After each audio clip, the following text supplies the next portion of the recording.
नमस्कार दोस्तों, स्वागत है यूट्यूब चैनल गोकुल स्टडी में। और कैसे हैं आप सब? एकदम अच्छे होंगे, एकदम बढ़िया होंगे और पढ़ाई आपकी बढ़िया चल रही होगी। कमेंट बॉक्स में आप लोग लिखना कि वीडियो आपको कैसा लगा और कंप्लीट ही वीडियो आप लोग देखा करो, तो ही आपको चीज़ें सीखने के लिए मिलेंगी। कंप्लीट हमने उपराष्ट्रपति की बात कर ली है। उपराष्ट्रपति कौन बने हैं, अब तक के व्यक्तिगत तौर पर कौन उपराष्ट्रपति हैं और कार्यकाल तौर पर कौन उपराष्ट्रपति बने हैं।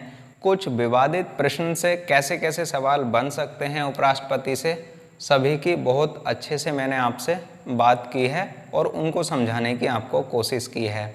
इस वीडियो को भी आप लोग कंप्लीट देखना। प्रधानमंत्री आज हम शुरुआत करेंगे। प्रधानमंत्री, मंत्री परिषद क्या है, मंत्री कितने प्रकार के होते हैं, मंत्री परिषद शब्द पहले संविधान में था या फिर नहीं था, या मंत्रिमंडल शब्द पहले संविधान में था या फिर नहीं था, इनके सारों सवालों के जवाब मैं आपको देने वाला हूँ। शर्त आपसे ये है, आप लोग कंप्लीट ही वीडियो देखो और उसके बाद ही चीज़ें आपको सीखने के लिए मिलेंगी। लगता हो आपको कि मैंने आपके साथ रियल में मेहनत की है, तो आप लोग इसको शेयर करना, और आप लोग शेयर करते हो इसको क्योंकि इस सब्सक्राइबर अपने बढ़ रहे हैं। करते हैं शुरुआत प्रधानमंत्री की। प्रधानमंत्री से क्या क्या सवाल हमारे बनते हैं, मंत्री परिषद से क्या सवाल हमारे बनते हैं, कौन सा प्रावधान कब किया गया, उन सब की हम बात करेंगे। कितने प्रकार के मंत्री बनाए जा सकते हैं। कोई भी ऐसा सवाल बचेगा नहीं जो एग्ज़ाम में पूछा जाए और आप नहीं कर पाओ। आपके लिए शर्त सिर्फ कंप्लीट वीडियो देखने के लिए है।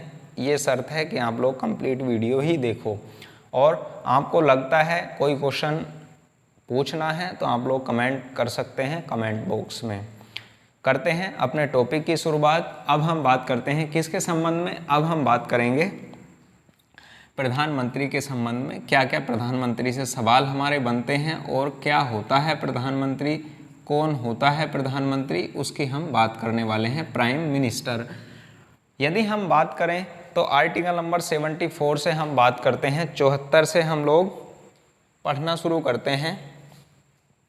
यहाँ पर प्रधानमंत्री के संबंध में क्या लिखा हुआ है कि प्रधानमंत्री सरकार का वास्तविक प्रधान होता है। जो रियल पावर होती है उसका यूज़ कौन करता है? तो वहाँ आपका आंसर होगा प्रधानमंत्री रियल पावर का यूज़ करता है। वास्तविक सरकार का अध्यक्ष पूछा जाए तो आपका आंसर होगा प्रधानमंत्री, और यदि पूछा जाए कि कार्यपालिका का प्रमुख कौन होता है तो वहाँ आपका आंसर होगा राष्ट्रपति होता है। आर्टिकल नंबर 53 में यही प्रावधान है कि राष्ट्रपति कार्यपालिका का प्रमुख होता है और उनकी शक्तियों का प्रयोग या कार्यपालिक शक्ति का प्रयोग वह अपने अधीनस्थों के माध्यम से करता है या फिर मंत्री परिषद की सलाह से कार्य करता है। और सेम बात आर्टिकल नंबर 74 में दी गई है कि एक मंत्री परिषद होगी जो राष्ट्रपति को सलाह देने का कार्य करती है, ये, और जिसका मुखिया प्रधानमंत्री होता है। तो इससे ये बिल्कुल निश्चय निकल के आ जाता है कि जो रियल पावर है वो प्रधानमंत्री में निहित होती है। प्रधानमंत्री या मंत्री परिषद की सलाह से ही क्या करता है? उपराष्ट्रपति कार्य करता है। तो ध्यान से आप लोग अच्छे से इस बात को समझो कि प्रधानमंत्री के संबंध में क्या पॉइंट आता है मोस्ट। प्रधानमंत्री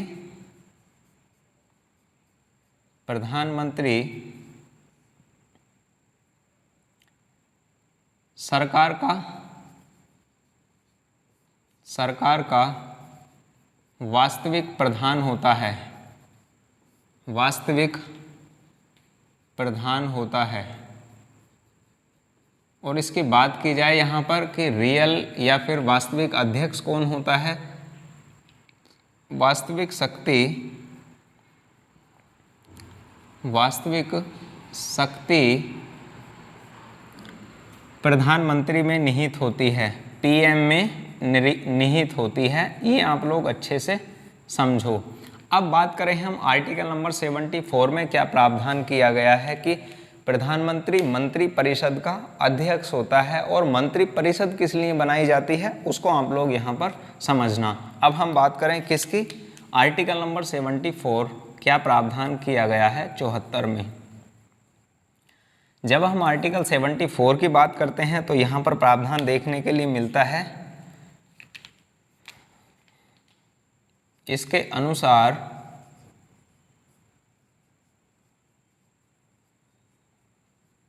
एक मंत्री परिषद होगी, एक मंत्री परिषद होगी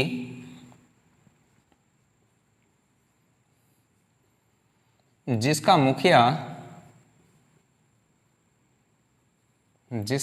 मुखिया प्रधानमंत्री होता है, प्रधानमंत्री होता है। और यह मंत्री परिषद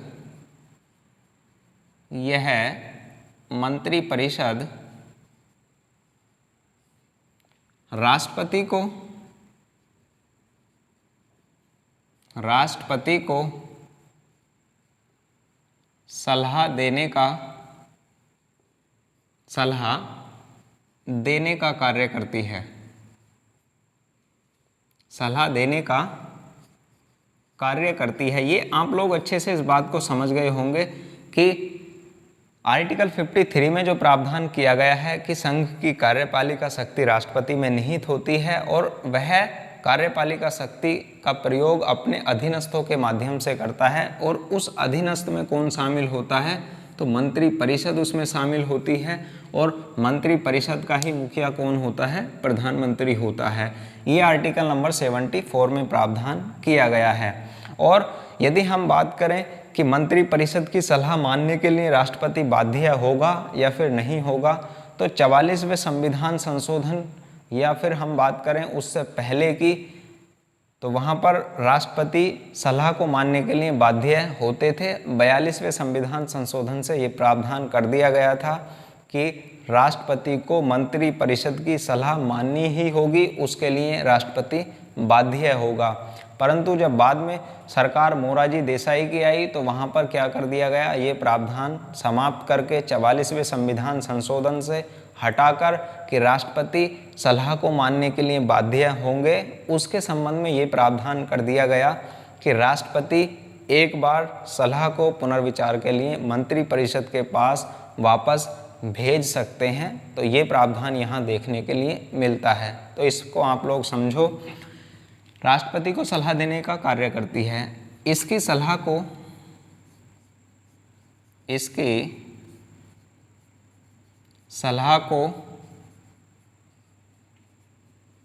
राष्ट्रपति मानने के लिए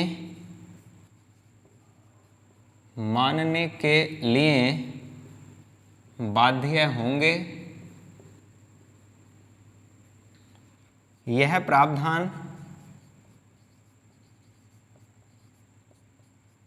42वें संविधान संशोधन के द्वारा किया गया था। 42वें संविधान संशोधन से किया गया था कि राष्ट्रपति सलाह को मानने के लिए बाध्य ही होंगे, परंतु इसमें बदलाव करके, परंतु इसमें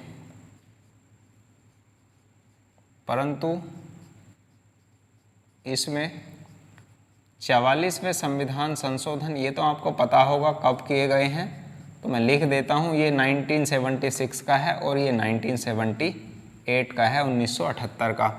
परंतु इसमें 44वें संविधान संशोधन 1978 से, संविधान संशोधन पूरा लिखना चाहो आप लोग लिखना वहाँ, संविधान संशोधन 1978 से मंत्री परिषद की सलाह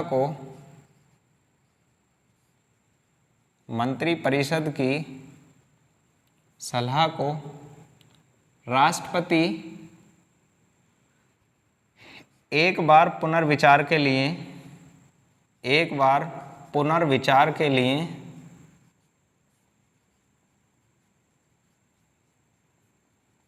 भेज सकते हैं। ये प्रावधान यहाँ पर कर दिया गया कि वापस राष्ट्रपति क्या कर सकते हैं, उसको पुनर्विचार के लिए भेज सकते हैं। 44वें संविधान संशोधन से ये प्रावधान कर दिया गया। ये आप लोग अच्छे से याद रखना। तो वहाँ पर क्या कर सकते हैं, वापस पुनर्विचार के लिए भेज सकते हैं। ये आर्टिकल नंबर 74 में प्रावधान देखने के लिए मिलता है। और ध्यान से आप लोग इस बात को भी समझना कि जो मंत्री परिषद की सलाह है, इसको क्या सुप्रीम कोर्ट में चैलेंज किया जा सकता है या फिर नहीं किया जा सकता, या फिर मंत्री परिषद के द्वारा जो भी प्रावधान दिया गया है, जो भी सलाह दी गई है, वह सुप्रीम कोर्ट के समक्ष चुनौतीपूर्ण होगी या फिर नहीं होगी, तो उसको भी आप लोग अच्छे से याद रख लेना। मंत्री परिषद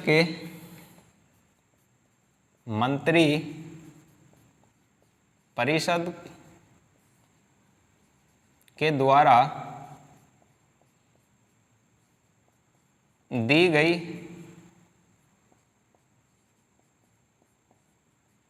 सलाह को किसी भी न्यायालय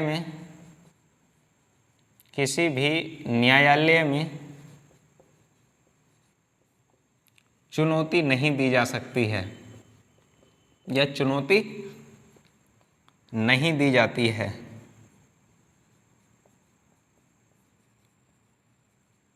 बहुत ध्यान से और अच्छे से आप लोग याद रखना, सलाह को सुप्रीम कोर्ट में चुनौती या फिर किसी भी कोर्ट में चुनौती नहीं दी जा सकती। इसके संबंध में ये प्रावधान यहाँ पर देखने के लिए मिलता है। तो ये सारे के सारे प्रावधान क्या हैं, एग्जाम में सवाल यहाँ से बनते हैं, तो आप लोग इसको अच्छे से याद रखना कि राष्ट्रपति मंत्री परिषद की सलाह को मानने के लिए बाध्य होंगे या फिर नहीं होंगे, तो अब पुनर्विचार के लिए एक बार वापस भेज सकते हैं। और मंत्री परिषद के द्वारा दी गई सलाह को क्या किसी न्यायालय में क्या किया जा सकता है, चुनौती दी जा सकती है या फिर नहीं दी जा सकती, तो वहाँ पर आपका आंसर होगा चुनौती नहीं दी जा सकती।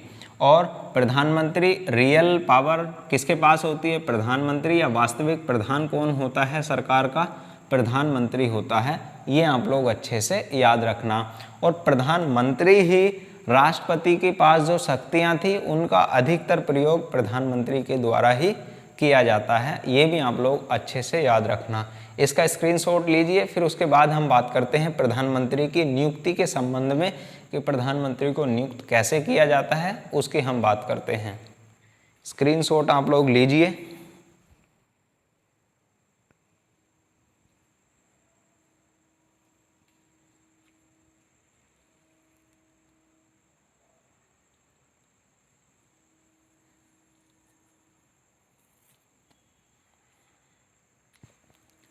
लिया होगा आपने स्क्रीनशॉट।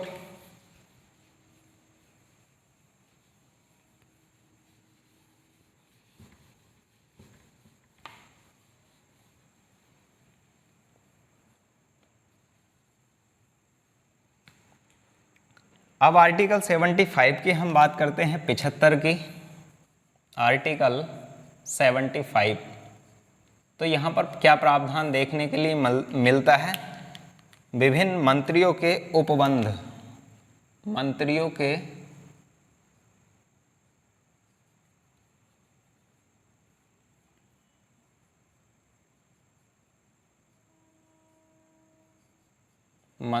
के बारे में विशेष उपबंध। ध्यान से आप लोग इस बात को समझना, आर्टिकल नंबर 75 के सेक्शन नंबर 1 की बात की जाए तो वहाँ पर प्रधानमंत्री की नियुक्ति का प्रावधान किया गया है कि प्रधानमंत्री की नियुक्ति राष्ट्रपति के द्वारा की जाती है। इस बात को आप लोग समझो, यहाँ पर देखो, बहुत ध्यान से आप लोग समझना इसको कि जो हमारे प्रधानमंत्री हैं या फिर हमारे संसद के सदस्य हैं, संसद के सदस्य, यानी कहने का मतलब है कि प्रधानमंत्री किसको बनाया जाता है, ये आप लोग इसको बात को समझो कि नियुक्ति तो हमारे राष्ट्रपति करते हैं, पर संसद के सदस्यों में से किसको प्रधानमंत्री बनाया जाएगा उसके संबंध में यहाँ प्रावधान देखने के लिए मिलता है। कैसे, जैसे यदि हम बात करें संसद का सदस्य क्या बन सकता है, प्रधानमंत्री बन सकता है, पहली कंडीशन तो ये है। और फिर दूसरी कंडीशन आती है कि संसद का सदस्य प्रधानमंत्री बन सकता है, बिल्कुल बन सकता है, वह किस सदन का सदस्य होना चाहिए। दूसरी बात आती है, तो दूसरी बात आती है या तो वह लोकसभा का सदस्य हो और या वह राज्यसभा का सदस्य होना चाहिए। यानी दोनों सदनों में से किसी एक ना एक का क्या होना चाहिए, सदन का सदस्य होना ही चाहिए। कौन? वह जो प्रधानमंत्री बनेगा उसको या तो लोकसभा का सदस्य होना होगा या फिर राज्यसभा का सदस्य होना होगा।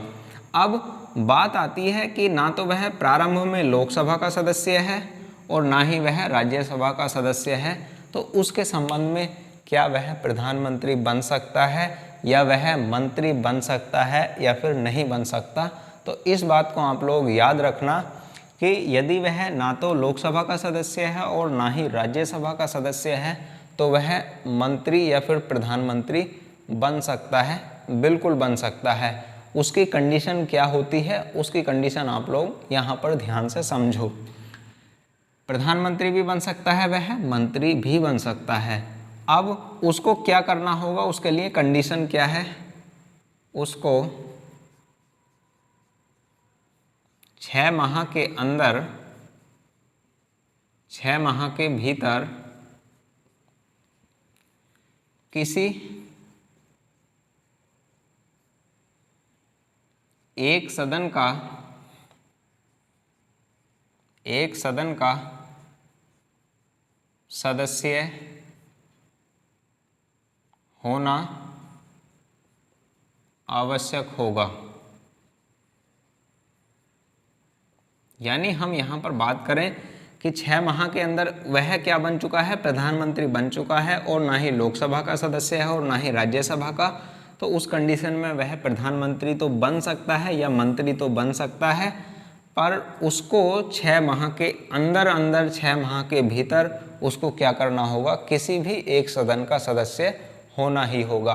अभी हम बात करेंगे कि कौन से सदस्य राज्यसभा से प्रधानमंत्री बने हैं और बाकी अधिकतम सदस्य लोकसभा से ही बने हैं, और राज्यसभा से कौन बने हैं, 3 प्रधानमंत्री बने हैं, उनकी हम बात करेंगे। आप लोग यहाँ पर समझ लो पहले इस बात को कि कौन कौन सी कंडीशन में प्रधानमंत्री बन सकते हैं। उसको पहले संसद का सदस्य होना होगा, बिल्कुल ठीक बात है, या तो वह किसी एक सदन का सदस्य हो या लोकसभा का या फिर राज्यसभा का। इन दोनों में से संसद का ना तो सदस्य है, ना लोकसभा का, ना राज्यसभा का, फिर भी वह प्रधानमंत्री बन सकता है। तो हाँ, बिल्कुल बन सकता है, पर उसके लिए शर्त है कि वह 6 माह के भीतर ही संसद के किसी भी सदन का सदस्य होना ही चाहिए या बन जाना चाहिए उसको। तो क्या बन सकता है, वह प्रधानमंत्री बिल्कुल बन सकता है। अब यहाँ पर बात आती है कि कैसे प्रधानमंत्री बनता है या किसको प्रधानमंत्री बनाया जाता है। क्या एक प्रधानमंत्री का चुनाव होता है या फिर एक को नियुक्त किया जाता है, तो इस बात को आप लोग समझना। यदि हम बात करते हैं लोकसभा की, तो लोकसभा की कंडीशन की बात की जाए, जब हम पढ़ेंगे लोकसभा को ही, तो वहाँ पर संसद सदस्यों की संख्या कितनी होती है, लोकसभा के सदस्यों की टोटल तो 552 है, और वर्तमान की बात की जाए तो 545 सदस्य हैं। अब यहाँ पर बात आती है प्रधानमंत्री बनाया किसको जाता है, तो प्रधानमंत्री उस व्यक्ति को बनाया जाता है, उस संसद के सदस्य को बनाया जाता है। मुख्यतः प्रचलन में तो है कि लोकसभा का सदस्य हो तो भी नॉर्मल ठीक ही होता है, बाकी राज्यसभा का भी प्रधानमंत्री बन सकता है। मैंने अभी बताया किसी भी सदन का सदस्य उसको होना चाहिए। लोकसभा की 545 सीट्स हैं और उसमें से किसी भी एक को क्या बनाया जा सकता है, किसी एक सदस्य को प्रधानमंत्री बनाया जा सकता है। ये आप लोग अच्छे से याद रखना। प्रधानमंत्री का चुनाव नहीं होता है, ये आप लोग ध्यान से बात याद रखना। पीएम का चुनाव नहीं होता है, प्रधानमंत्री क्या होते हैं, नियुक्त किए जाते हैं। 545 सदस्यों में से लोकसभा के तो किसी भी एक सदस्य को क्या बनाया जा सकता है, प्रधानमंत्री बनाया जा सकता है।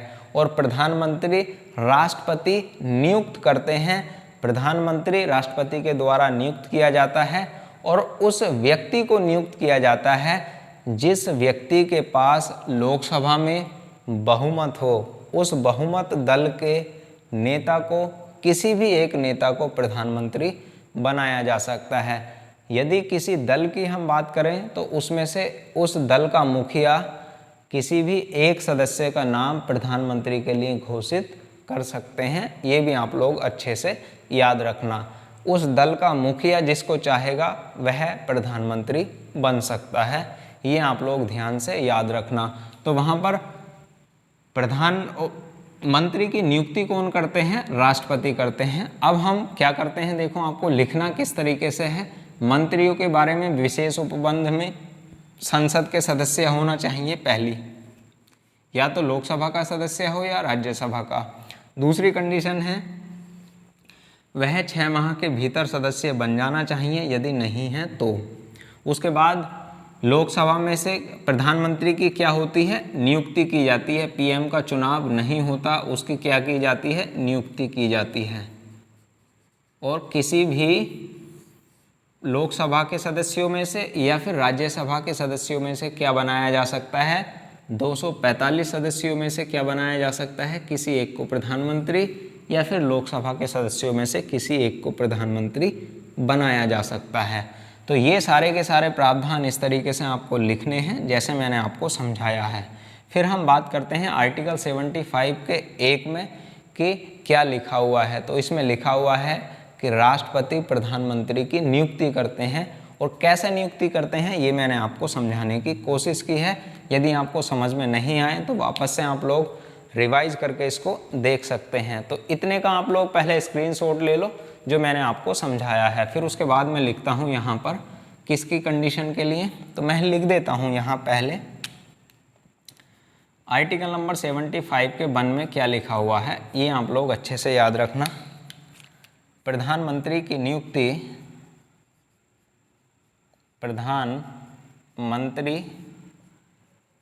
नियुक्ति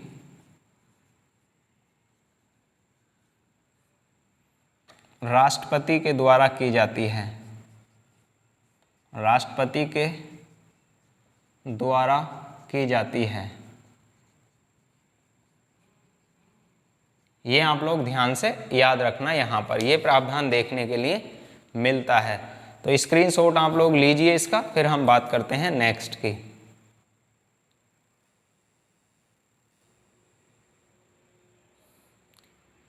लिया होगा स्क्रीनशॉट आपने।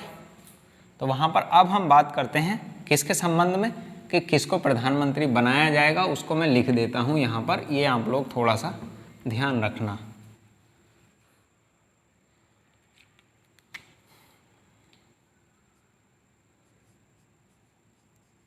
लोकसभा या राज्यसभा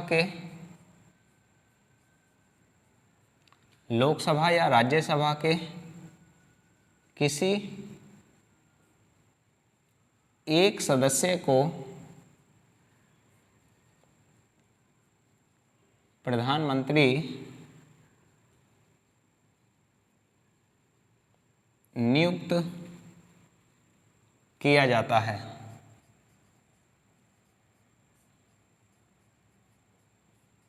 ये बहुत सही से और आप लोग इसको अच्छे से याद रखना। अब हम बात करते हैं कि क्या क्या इनके संबंध में शक्तियाँ होती हैं, क्या क्या इनके लिए प्रावधान हैं।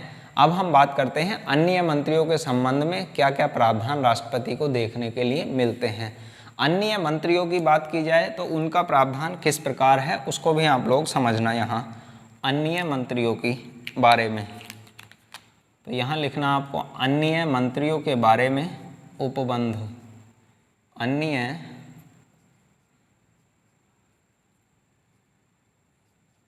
मंत्रियों के बारे में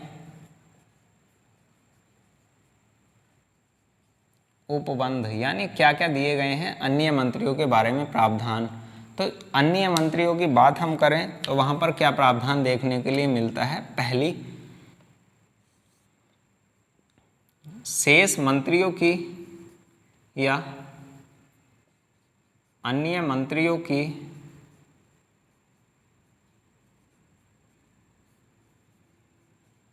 नियुक्ति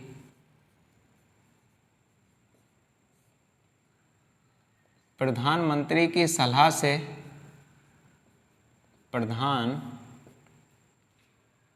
मंत्री की सलाह से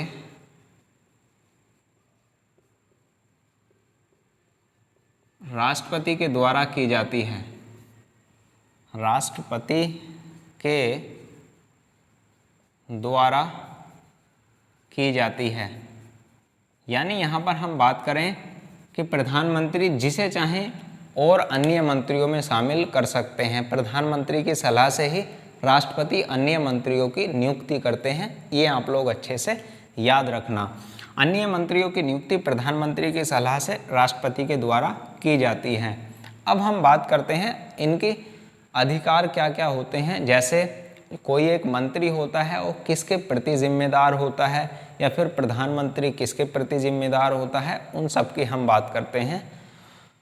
बात अभी हम करेंगे, उसके बाद उनकी भी बात करेंगे। जैसे मंत्री परिषद होती है तो उसमें कितने प्रकार के मंत्री शामिल होते हैं। पर पहले आप लोग थोड़ा सा इस बात को समझो कि प्रधानमंत्री की सलाह से अन्य मंत्रियों की नियुक्ति कर दी गई, बिल्कुल ठीक है। उनके संबंध में जैसे कोई एक सिंगल मंत्री है वो किसके प्रति जिम्मेदार होता है।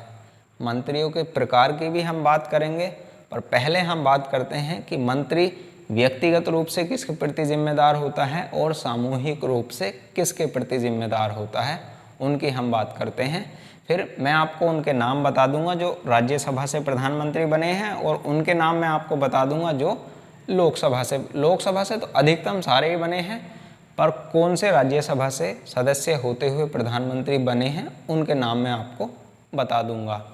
तो ध्यान से आप लोग समझो। यहाँ पर हम बात करें कि प्रधानमंत्री किसके प्रति जिम्मेदार होता है या अन्य मंत्री किसके प्रति जिम्मेदार होते हैं, उनकी कंडीशन को आप लोग समझो। जैसे हम बात करें मंत्री व्यक्तिगत रूप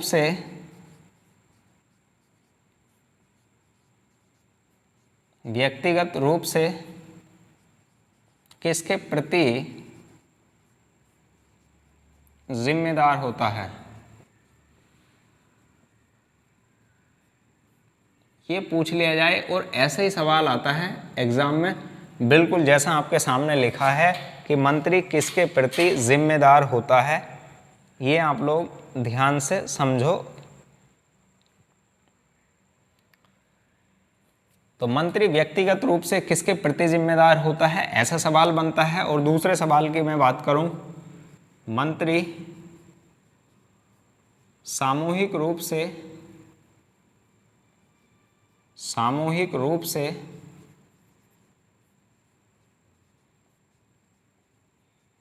किसके प्रति जिम्मेदार होता है, किसके प्रति जिम्मेदार होता है,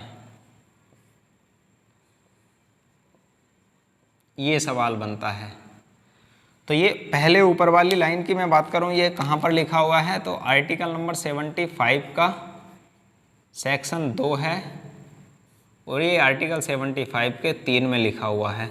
तो आप लोग यहाँ पर समझना इस बात को, यदि मंत्री व्यक्तिगत रूप से पूछा जाए तो किसके प्रति जिम्मेदार होता है, तो वहाँ आपका आंसर होगा राष्ट्रपति। यानी अब मंत्री को अपना त्याग पत्र देना हो तो वह किसको त्याग पत्र सौंपते हैं, राष्ट्रपति को सौंपते हैं पर्सनली, व्यक्तिगत तौर पर।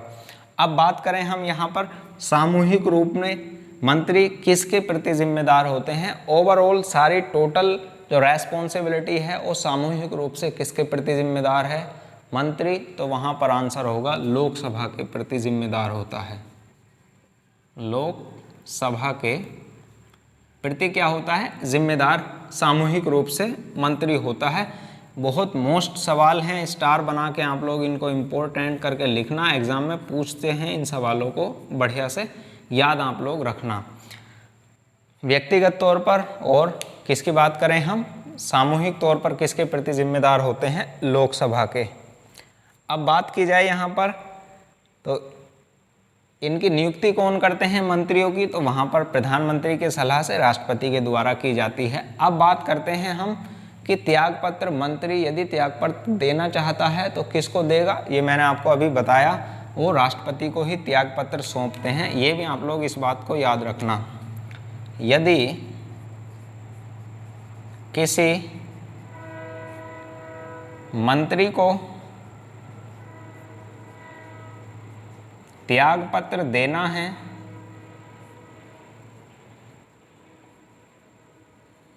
तो वह राष्ट्रपति को सौंपते हैं। तो वह राष्ट्रपति को सौंपते हैं। ये भी आप लोग ध्यान से याद रखना। अब हम बात करते हैं कि यदि मंत्री त्याग पत्र दे देता है या फिर प्रधानमंत्री त्याग पत्र देता है तो उसके संबंध में सरकार का विघटन हो सकता है या फिर नहीं हो सकता, मंत्रिपरिषद विघटित होती है या फिर नहीं होती, उनके संबंध में हम बात करते हैं। अब फिर उसके बाद हम बात कर लें मंत्रियों के प्रकारों की। ये फिर बात कर लेंगे कि मंत्री कितने प्रकार के होते हैं, उनकी हम बात कर लेंगे। तो ध्यान से आप लोग, पहले हम बात करते हैं कि ऐसे कौन से प्रधानमंत्री बने हैं जो राज्यसभा से बने हैं, उनको आप लोग पहले समझो। तो पहले आप लोग इसका स्क्रीनशॉट लीजिए, उसके बाद हम बात करते हैं अगले की।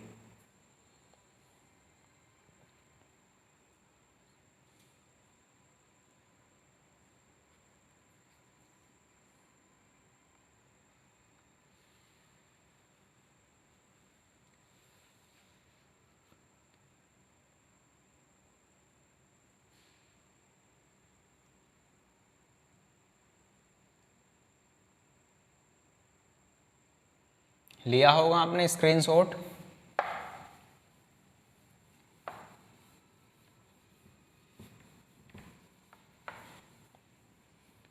ध्यान से आप लोग समझो इसको। अब आपसे कभी पूछ लिया जाए कि एक जो प्रधानमंत्री है वो क्या बन सकता है, संसद का सदस्य प्रधानमंत्री बन सकता है, और वह सदस्य नहीं है तो भी क्या प्रावधान प्रधानमंत्री बन सकता है, ऐसा प्रावधान है? तो बिल्कुल है। और ये क्या प्रावधान मूलतः संविधान में था या फिर नहीं, तो ये आप लोग याद रखना। 1997 के बाद ये प्रावधान आया था, जो मैंने आपको अभी पहले समझाया है। 1997 में प्रावधान किया गया था, प्रावधान किया गया था कि वह व्यक्ति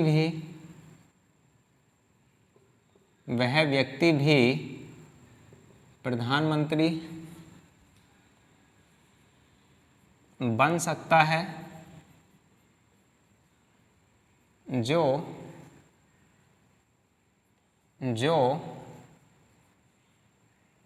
संसद का सदस्य नहीं है। संसद का सदस्य नहीं है, वह भी क्या बन सकता है, प्रधानमंत्री बन सकता है। पर उसको 6 माह के, परंतु उसको 6 माह के भीतर किसी एक सदन का सदस्य होना आवश्यक होगा। ये प्रावधान किया गया 1997 से, ये आप लोग याद रखना। और कभी आपसे पूछ लिया जाए कि मंत्रियों के बनने के लिए कोई योग्यता होती है विशेष या फिर नहीं होती, तो मंत्री बनने के लिए कोई विशेष योग्यता नहीं होती है। ये भी आप लोग अच्छे से याद रखना, स्टार बना के लिख लो इस बात को। मंत्री बनने के लिए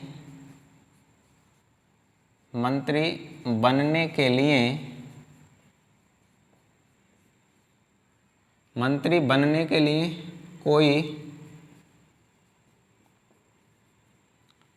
विशेष योग्यता नहीं दी गई है। केवल वह संसद का सदस्य हो। ये प्रावधान यहाँ देखने के लिए मिलता है। अब हम बात करते हैं कि ऐसे कौन से प्रधानमंत्री हैं जो राज्यसभा से क्या बने हैं, राज्यसभा के सदस्य थे और प्रधानमंत्री बने हैं। तो उनको भी आप लोग यहाँ पर याद रखना।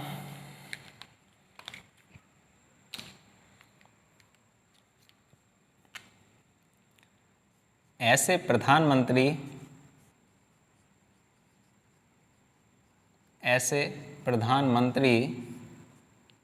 जो राज्यसभा से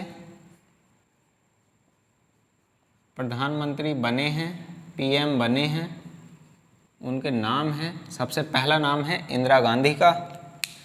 उनके नाम मैं यहाँ पर लिखता हूँ। पहला नाम है इंदिरा गांधी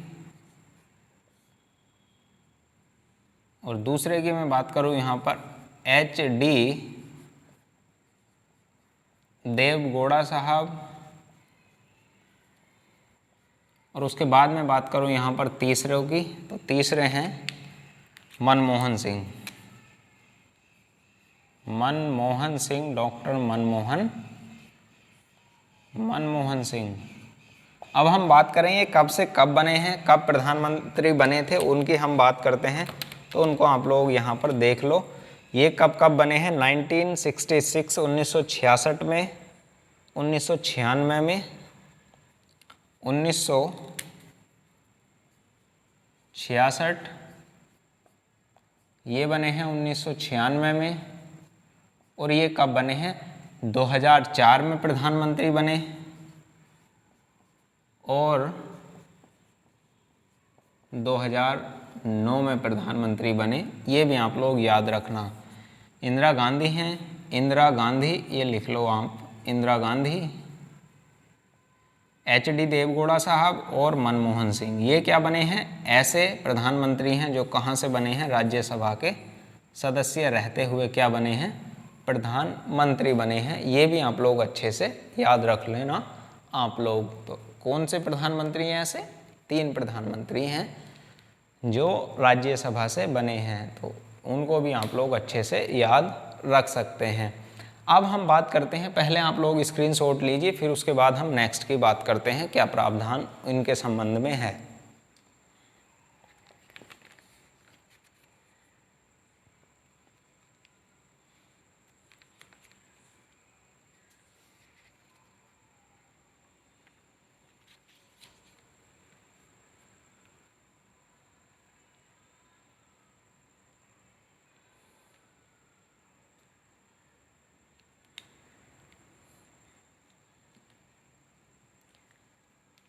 लिया होगा आपने स्क्रीनशॉट।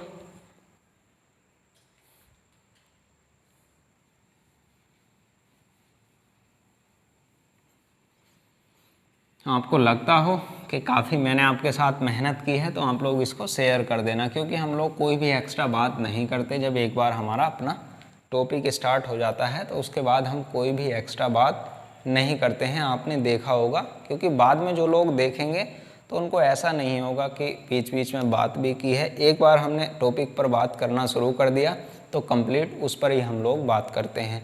तो ध्यान से आप लोग अच्छे से समझना।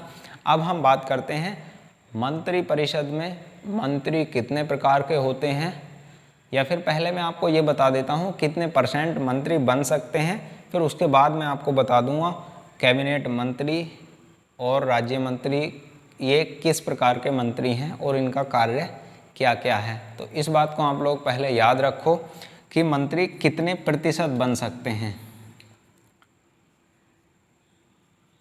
मंत्री परिषद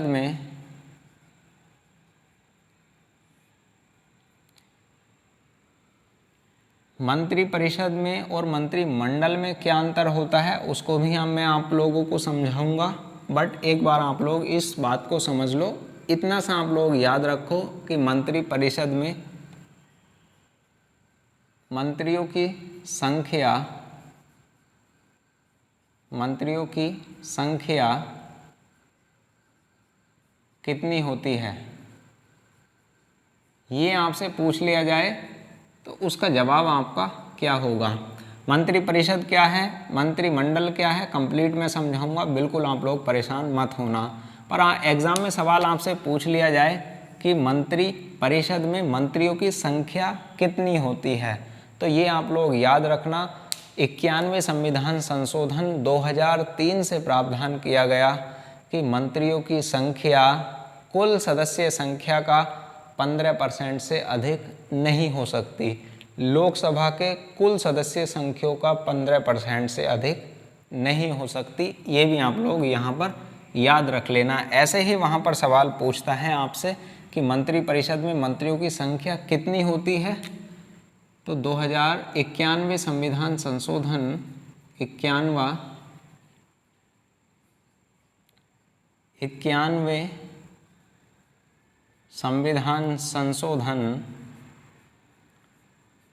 संविधान संशोधन 2003 से प्रावधान किया गया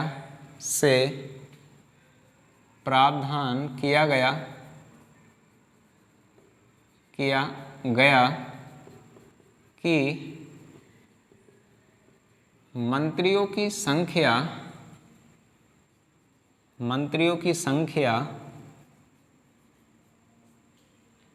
प्रधानमंत्री सहित प्रधानमंत्री सहित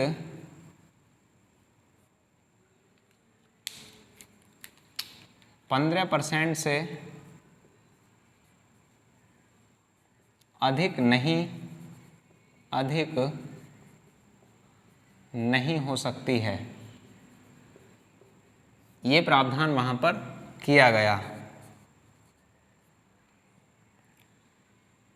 अब हम बात करेंगे नेक्स्ट वीडियो में कि हमारे कौन कौन से मंत्री होते हैं, कैबिनेट मंत्री क्या हैं, राज्य मंत्री क्या हैं, राज्य मंत्री स्वतंत्र प्रभार क्या हैं, उन सब की हम बात करेंगे। उप मंत्री क्या हैं, मंत्री परिषद में अंतर और मंत्रिमंडल में अंतर क्या है, और मंत्रियों के बारे में क्या क्या उपबंध किए गए हैं, क्या कोई भी मंत्री किसी भी सदन में जाकर बोल सकता है या फिर नहीं बोल सकता, प्रधानमंत्री का क्या अधिकार होता है राष्ट्रपति के संबंध में, यदि कार्य किए जाते हैं तो किसके नाम से कार्य किए जाते हैं प्रधानमंत्री के द्वारा, उन सब की हम बात करेंगे नेक्स्ट वीडियो में।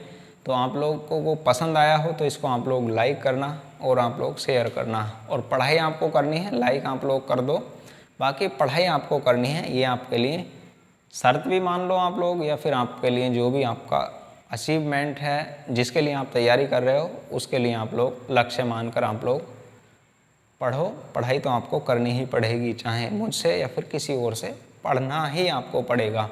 स्क्रीनशॉट लीजिए, मिलते हैं फिर नेक्स्ट वीडियो में। Thank you, all the best, और सुरक्षित रहिए, मस्त रहिए, ज़बरदस्त रहिए। स्क्रीनशॉट आप लोग ले लो इसका।